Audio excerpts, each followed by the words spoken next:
রাশির প্রথম ভাবের অধিপতি মঙ্গল গ্রহ কুম্ভ রাশিতে শুক্র গ্রহের দ্বাদশ ভাবেতে গোচর অবস্থান করছে। তার ফলেতে মাঝে মধ্যে কিন্তু অকারণেতে বেশ কিছু মতপার্থক্য লক্ষ্য করা যাচ্ছে। মেষ রাশির জাতক জাতিকাদের এপ্রিল মাসেতে কোন কোন বিষয়তে সফলতা লক্ষ্য করা যেতে পারে, নবগ্রহের গোচর অবস্থান কি বলছে, নেগেটিভ বা পজিটিভ নয়, যেটা অরিজিনাল ঘটনা এটাই কিন্তু আমি তোমাদের সামনে সবসময় তুলে ধরবার চেষ্টা করি। মেষ রাশির জাতক জাতিকাদের এপ্রিল মাসেতে কোন কোন বিষয়তে বিশেষ কিছু সফলতা লক্ষ্য করতে পারবে, মাসের কোন সময়তে বিশেষ কিছু সফলতা লক্ষ্য করা যাবে, সেই সম্পর্কে বিস্তারিত আলোচনা আমি এই ভিডিওতে করব। আশা করছি পুরো ভিডিওটা দেখে কিন্তু তোমরা আগে থেকে একটা বিশেষ কোনো পদক্ষেপ নিতে পারবে যে মাসের এই সময়তে এই সফলতা পেতে লক্ষ্য করা সম্ভব হবে। এপ্রিল মাসের প্রথম দিকেতে চন্দ্র রাশি সাপেক্ষে রাশির প্রথম ভাবেতে কিন্তু বুধ গ্রহ, দেবগুরু বৃহস্পতি, রাশির দ্বাদশ ভাবেতে রাহু গ্রহ এবং শুক্র ও রবিদেব ষষ্ঠ ভাবেতে কেতু গ্রহ, একাদশ ভাবেতে শনি গ্রহ এবং মঙ্গল গ্রহ গোচর অবস্থান করবেন। যে সকল গ্রহগুলি তাদের গোচর অবস্থান পরিবর্তন করতে চলেছে সেগুলি হচ্ছে 9 এপ্রিল বুধ গ্রহ মেষ রাশি থেকে মীন রাশিতে প্রবেশ করবে, 25 এপ্রিল মীন রাশি থেকে মেষ রাশিতে প্রবেশ করবে শুক্রদেব, 13 এপ্রিল থেকে রবি গ্রহ মীন রাশি থেকে মেষ রাশিতে এবং 23 এপ্রিল মঙ্গল গ্রহ কুম্ভ রাশি থেকে মীন রাশিতে প্রবেশ করবে।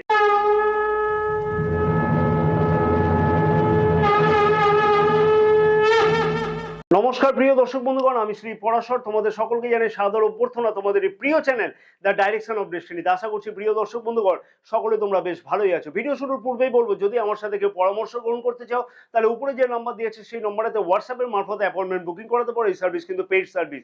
এবং আরেকটি ছোট্ট অনুরোধ করবো প্রিয় দর্শক বন্ধুগণের কাছে, যাদের এই চ্যানেলটা সাবস্ক্রাইব করেনি তাদেরকে অনুরোধ করবো যে চ্যানেলটাকে সাবস্ক্রাইব করে রাখবার জন্য এবং পাশে থাকা বেল আইকনটিকে প্রেস করে অল নোটিফিকেশনে সিলেক্ট করে রাখবার জন্য। এবং যে সকল প্রিয় দর্শক বন্ধুগণ এই ভিডিওটা ফেসবুক পেজে দেখছে তাদেরকে অনুরোধ করবো যে পেজটিকে ফলো করে রাখবার জন্য। এরকম গুরুত্বপূর্ণ ভিডিও কিন্তু প্রতিদিন সন্ধ্যা 6টা এবং রাত্রি 9:30টার সময় কিন্তু আপলোড করা হয়ে থাকে। প্রথমে দেখে রাখবো যে মেষ রাশির জাতক জাতিকাদের স্বাস্থ্য কিরকম যাবে। রাশির প্রথম ভাব থেকে কিন্তু আমরা স্বাস্থ্যের বিচার করে থাকি। রাশির প্রথম ভাবের অধিপতি মঙ্গল গ্রহ কিন্তু একাদশ ভাবেতে গোচর অবস্থান করছে। একাদশ ভাবেতে যে গ্রহই গোচর অবস্থান করুক না কেন সেই গ্রহই কিন্তু শুভ ফল দিয়ে থাকে। একাদশ ভাবেতে যেহেতু মঙ্গল গ্রহে এই গোচর অবস্থানের ফলে ইমিউনিটি সমস্যার কিন্তু কোনো ধরনের সমস্যা কিন্তু ইমিউনিটি সম্পর্কে লক্ষ্য করা যাবে না। মনের অনেক কিছু স্বপ্ন কিন্তু পূর্ণ হতে লক্ষ্য করা যাবে। তবে 23 এপ্রিল থেকে মঙ্গল গ্রহ কুম্ভ রাশি থেকে মীন রাশিতে অর্থাৎ রাশির দ্বাদশ ভাবেতে গোচর অবস্থান করবে। আর দ্বাদশ ভাবেতে মঙ্গল গ্রহের এই গোচর অবস্থানের ফলেতে রাহুদেবের সাথে গোচর অবস্থান করবে, যার ফলেতে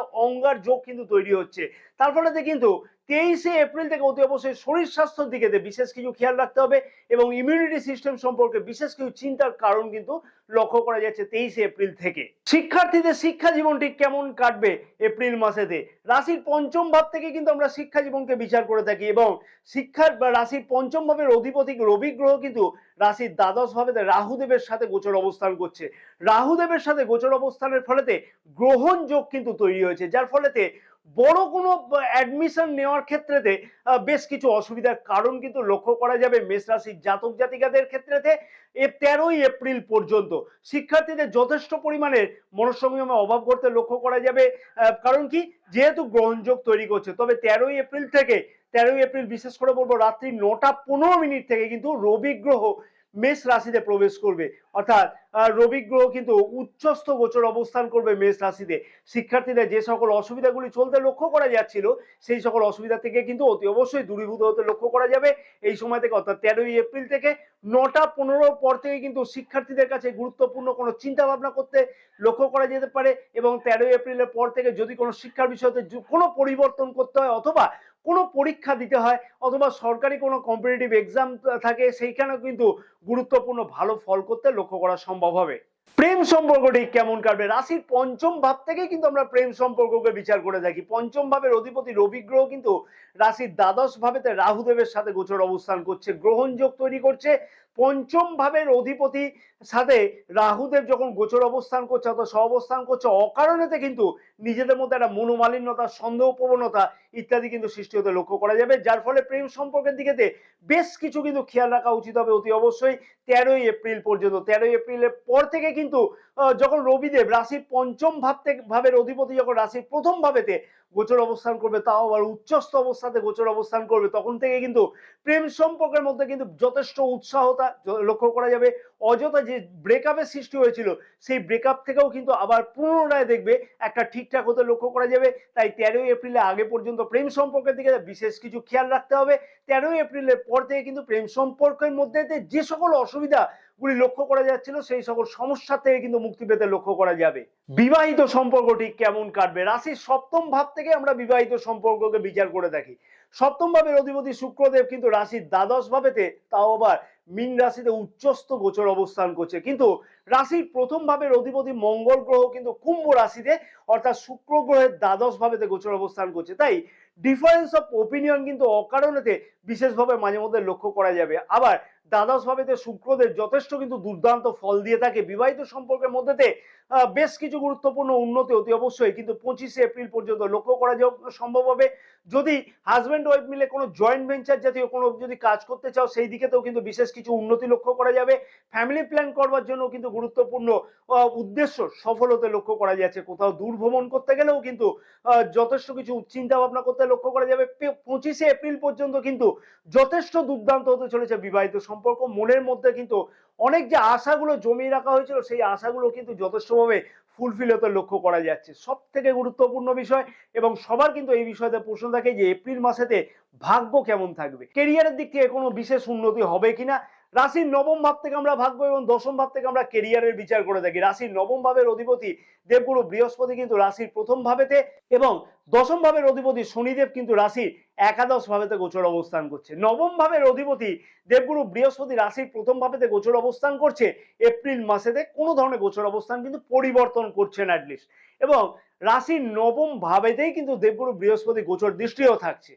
দেবগুরু বৃহস্পতির এই গোচর দৃষ্টি কিন্তু যথেষ্ট দুর্দান্ত এপ্রিল মাসেতে। তাই জন্মকুণ্ডলীতে দশা মহাদশা খুব একটা খারাপ না চলে, অথবা দেবগুরু বৃহস্পতির অবস্থান খুব একটা যদি খারাপ না থাকে, তাহলে কিন্তু অতি অবশ্যই ভাগ্য ক্ষেত্রেতে যথেষ্ট কিছু উন্নতি লক্ষ্য করা সম্ভব হতে চলেছে এপ্রিল মাসেতে। অতএব এপ্রিল মাসেতে বিশেষ করে বলবো যে 13ই এপ্রিলের পর থেকে রবি গ্রহ আবার মেষ রাশিতে উচ্চস্থ গোচর অবস্থান করবে। তার ফলে কিন্তু যে কোনো শুভ অথবা মাঙ্গলিক কাজ করা যেতে পারে, বড় কোনো গুরুত্বপূর্ণ সিদ্ধান্ত নেওয়া যেতে পারে, ইনভেস্টমেন্ট করবার জন্য বড় কোনো চিন্তা ভাবনা করতে লক্ষ্য করা যেতে পারে। শেয়ার মার্কেটেতে লগ্নি করতে চাইছে যে সকল জাতক জাতিকা, তাদের ক্ষেত্রে গুরুত্বপূর্ণ কোনো চিন্তা ভাবনা করতে লক্ষ্য করা যাবে। বিশেষ করে বলবো যে 13ই এপ্রিলের পর থেকে যে কোনো গুরুত্বপূর্ণ সিদ্ধান্ত নিলে কিন্তু অতি অবশ্যই নিজের ফেভারে কিন্তু অতি অবশ্যই যেতে লক্ষ্য করা সম্ভব হবে।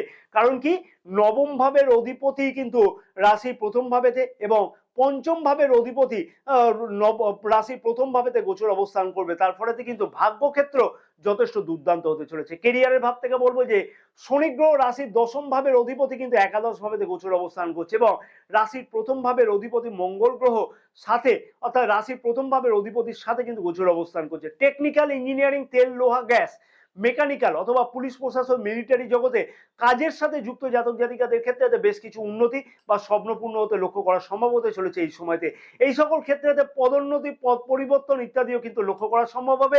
বিশেষ করে বলবো যে বিদেশ সংক্রান্ত কাজের সাথে যুক্ত জাতক জাতিকাদের ক্ষেত্রে কিন্তু বেশ কিছু উন্নতি লক্ষ্য করা সম্ভব হবে। দ্বাদশ ভাবেতে কিন্তু রাহুদেব গোচর অবস্থান করছে এবং দশম ভাবের অধিপতি একাদশ ভাবেতে গোচর অবস্থান করছে। আমি একাধিক ভিডিওতে কিন্তু বলে এসেছি যে একাদশ ভাবেতে কিন্তু কোনো গ্রহই শুভ অশুভ ফল দেয় না। তাই বিদেশে কর্মসূত্র যোগ তৈরি করছে কিন্তু এর ফলেতে, এবং বিদেশ যাত্রাও কিন্তু লক্ষ্য করা সম্ভব হবে, অথবা কর্মসূত্রে বিদেশ যাত্রা, বিদেশে চাকুরিরত জাতক জাতিকাদের পদোন্নতি, পদ পরিবর্তন ইত্যাদি কিন্তু লক্ষ্য করা যাবে। ব্যবসায়ীদের ক্ষেত্রে থেকে বলবো যে বিশেষ গুরুত্বপূর্ণ হতে চলেছে এই মাসটা, কারণ সপ্তম ভাবের অধিপতি রাশির দ্বাদশ ভাবেতে গোচর অবস্থান করছে। কিন্তু শুক্রকে কিন্তু মীন রাশিতে উচ্চস্থ হিসেবে বিচার করা হয়ে থাকে। তাই অনেক কিছু স্বপ্নপূর্ণ কিন্তু হতে চলেছে। বিদেশ সংক্রান্ত কাজকর্মের সাথে যুক্ত জাতক জাতিকাদের বেশ কিছু গুরুত্বপূর্ণ উন্নতি কিন্তু লক্ষ্য করা যাবে। তবে ছোটখাটো কতগুলো বিষয়কে কিন্তু অতি অবশ্যই খেয়াল রাখতে হবে, রাখা উচিত। কিন্তু ওভারঅল বলা চলে যে শনিদেব কিন্তু রাশির একাদশ ভাবেতে গোচর অবস্থান করলেও কিন্তু রাশির প্রথম ভাবেতে গোচর দৃষ্টি করছে। শারীরিক অলসতা কিন্তু যথেষ্ট পরিমাণে ত্যাগ করে চলা উচিত। কোনো কাজ করবো বলে পেন্ডিং করাটা কিন্তু একদমই উচিত নয়। এটা কিন্তু সব দিক থেকেই বললাম, কারণ সবার উদ্দেশ্যেই কিন্তু এটা বললাম। সেটা কিন্তু শিক্ষার্থী হতে পারে, ব্যবসায়ী হতে পারে, বা কাজকর্মের দিক থেকে, কর্মক্ষেত্র বা কেরিয়ারের দিক থেকে যুক্তও হতে পারে। বিশেষ উপায় অবলম্বন করা উচিত মেষ রাশির জাতক জাতিকাদের। বলবো যে প্রতিদিন কিন্তু চন্দ্রের বীজ মন্ত্র 108 বার করে জপ করো। ওং শ্রাং শ্রীং সৌং স চন্দ্রায় নমঃ প্রতিদিন করো। রবিদেবকে অর্ঘ্য প্রদান করো, তাতে কিন্তু বিশেষ সুফল তোমরা অতি অবশ্যই লক্ষ্য করতে পারবে। অতি অবশ্যই ভিডিওটা যদি ভালো লাগে তাহলে একটু কিন্তু লাইক করতে ভুলবে না। ভিডিওটা কিন্তু ব্যাপক পরিমাণে শেয়ার করবার জন্য সকল প্রিয় দর্শক বন্ধুগণকে অনুরোধ রইল। জয় মাতারা। সকল মনোবিষ্ট কামনা যেন পূর্ণ হয়ে থাকে এপ্রিল মাসেতে মেষ রাশির জাতক জাতিকাদের।